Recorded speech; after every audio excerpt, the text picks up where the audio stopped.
waxaan nasiib u yeelnay caawa inuu madasha nala joogo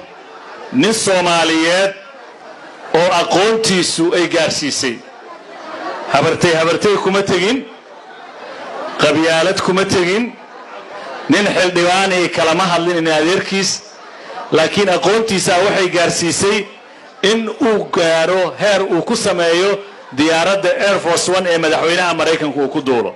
sidoo kale waxa uu gacan ka geystay diyaarad dagaal oo Mareykanka mooyaan aan cid kale laga iibin Mareykanku diyaaradda cidna kama gado dadka sameeyay nin Soomaali ah kamid ah caawa faanaya aniga Soomaalinimada aad baan ugu faanaya ninkaas hadda waxa uu ka shaqeynayaa dayax gacmeed la rabo samada in loo diro ayuu sameyntiisa ku howlan yahay Soomaalida mar dhow ayaga dayax gacmeed sameysanaya ninkaas ba haduu naga dhashay yaan ka hadlayaa waa nin u shaqeeya shirkadda diyaaradaha sameeysa ee Boeing engineera ka yimid magaalada Seattle ee gobolka Washington State ila soo dhaweeya engineer Maxamed sawayne meesha network baa ku qoran dadka Soomaali ugu fiicnaana way soo imaadeen saan filayay marka buuq badan baa jira aan kala faa'iideysano aan u mahadcelino dhalinyarada hawshan qaabisay gabar iyo wiilba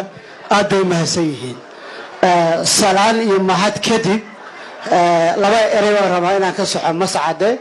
diyaaradda Air Force One ka mid hadda madaxweynuhu saaray ma aha waa mid imaan doonta sanadka dambe ama 2026 ama 2027 taa waa mid kale Soomaali kaliya leeyahay ilaa boqolaal sodomeeyo afartameeyo meesha lagu shaqeeyaa taa macnaheedu waxa weeye qofka Soomaaliga ah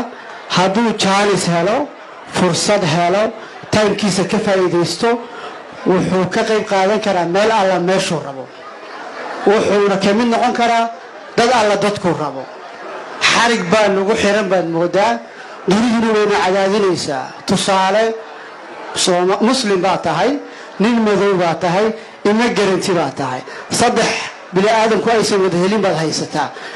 gaabkaas ama maarta xargahaas way jiraan laakiin waxa loo baahan waxa weeye dadaal fara badan in la sameeyo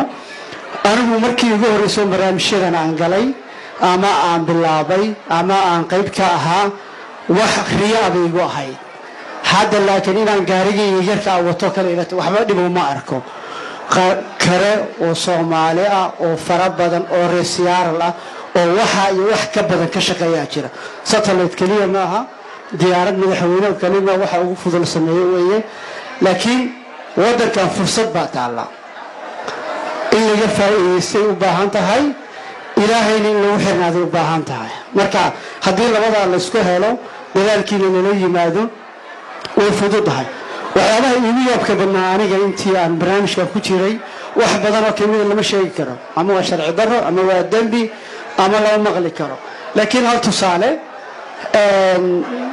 programka space program oo kale satellite oo kale marka adduunka markii la galayo waxaad moodaa nina saaxiibana mubaarak baan ka bartay aqliga laba isticmaal ka dambe la isticmaalay Sheekh Cabdiraxmaan khayr Allah siiye mid kale aad galaysaa barnaamij kale aad galaysaa marka midabkaagu iyo magacaagu macna badan ma sameeyay waxa macna sameeyay kaliya formulaha isticmaalaysid iyo meesha aad dhaqaaqaysid wax adag dunida ma jiraan wax walba wada loo qaadaa intiinaan magaalooyin baad ka imaadeen haddii qof walba caaw aad la dhaho magaaladiisii inuu ka fikirin baa laga yaabaa gaariga furaha ku gedinaya marka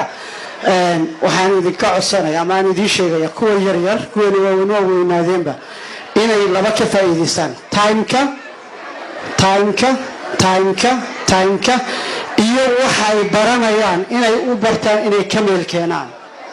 inaysan cidna kaaga fiicnaanin salaamu calaykum Thank you so much. Engineerku aad iyo aad buu u mahadsan yahay waxaan aad uga helay sida uu ii saxay laakiin anigu waa ugu talagalay keligii inaan sheego sababtoo ah keligiisa nala jooga laakiin isaga maxay nooga sheegaysaa waxay nooga sheegaysaa qofka uu yahay in qofku uu hambal ahaado shaqadaysana uu wadaajiyo oo dadka wax ka siiyo laakiin aanu dhihin aniga marka dadka aqoonta leh ayaana waxyaabaha laga bartaa nin faanaaya haddaa aragto oo dhaaya keligay